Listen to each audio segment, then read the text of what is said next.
மக்கள் வணக்கம். மக்கள் சக்தி நேயர்களே, நம்பிக்கை தான் வாழ்க்கை.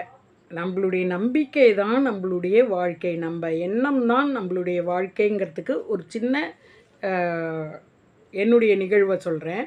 30 வருஷத்துக்கு முன்னாடி ஒரு கிறிஸ்துவ காலேஜில் அட்மிஷன் வாங்கிறதுக்காக நான் போகிறதுக்கு என்னுடைய பிரின்ஸ்பால் பிஎஸ்டபிள்யூவில் உள்ள பிரின்ஸ்பால் வந்து என்ன, நீ ஒரு கிறிஸ்துவ காலேஜில் அட்மிஷன் கிடைக்காம கேட்குறதுக்காக போகிற அந்த பிரின்ஸ்பால்கிட்ட அங்கே போகும்போது நீ இந்த வேஷத்தெல்லாம் எடுத்துரு அப்படின்னு சொன்னாங்க.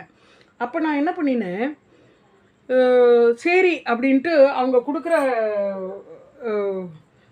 லெட்டர்ஸை வச்சுட்டு என்னுடைய சர்டிஃபிகேட்ஸ்லாம் வச்சுட்டு அவரை பார்க்க போகிறதுக்காக போய் நான் அந்த கண்ணாடியில் இதை அழிக்க இப்படி போகும்போது அப்படின்னு அப்பா இதை அழிக்கிறது நம்ம இதில் ஒரு அபசகுணமாக நினச்சிப்போம்.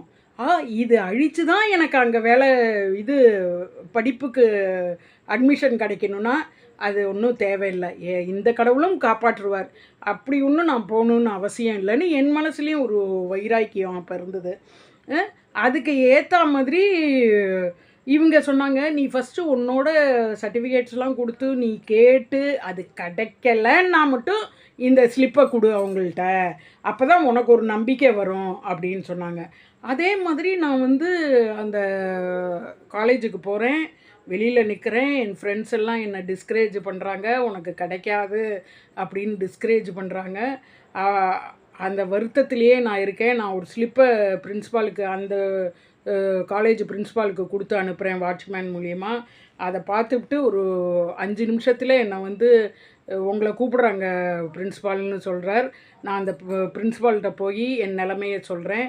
நான் இங்கே டெஸ்ட்டெல்லாம் எழுதினேன், பட் எனக்கு கிடைக்கல அப்படிங்கும்போது அவர் 25 பேருக்கு தான் இங்கே சீட்டு, அப்படியா உங்களோட குவாலிஃபிகேஷனை காட்டுங்க, நீங்கள் எப்படி படிச்சிருக்கீங்க, என்ன மார்க் வாங்கியிருக்கீங்க பிஹெச்டபிள்யூலன்னு பார்க்குறேன், அப்புறம் தரேன்ட்டு சொல்லி அதை பார்த்து எதுக்காக மற்ற இடத்துலலாம் நீங்கள் அப்ளை பண்ணியிருக்கலாமேங்கிறார். அது வெளியூர், எங்கள் அம்மா அப்பாவை பார்த்துக்கிறதுக்காக நான் இங்கே இருக்கேன் அப்படின்னு சொல்கிறேன். ஓ, அம்மா அப்பாவை பார்த்துக்கணுங்கிற பொறுப்பு இருக்குது. சரி, உங்கள் அண்ணா அக்காலாம் இருக்காங்களான்னு இருக்காங்க. அக்காவுக்கு கல்யாணம் ஆகிடுச்சு, அண்ணா வந்து வேலையில் இருக்கார், வெளியூர் வேலையில் இருக்கார், நான் தான் பக்கத்தில் அம்மா அப்பாட்ட இருக்கணும் அப்படின்னோடனே வெரி குட் அப்படின்னு சொல்லிவிட்டு அவர் வந்து உடனே சீட்டுக்கு கட்டிடுங்க, நான் மறந்துடுவேன், வேறு யாருக்காவது அட்மிஷன் கொடுத்துருவேன், போய் ஃபீஸ் கட்டிட்டு வந்து கொடுத்துட்டு போயிடுங்க அப்படின்னு சொல்கிறார்.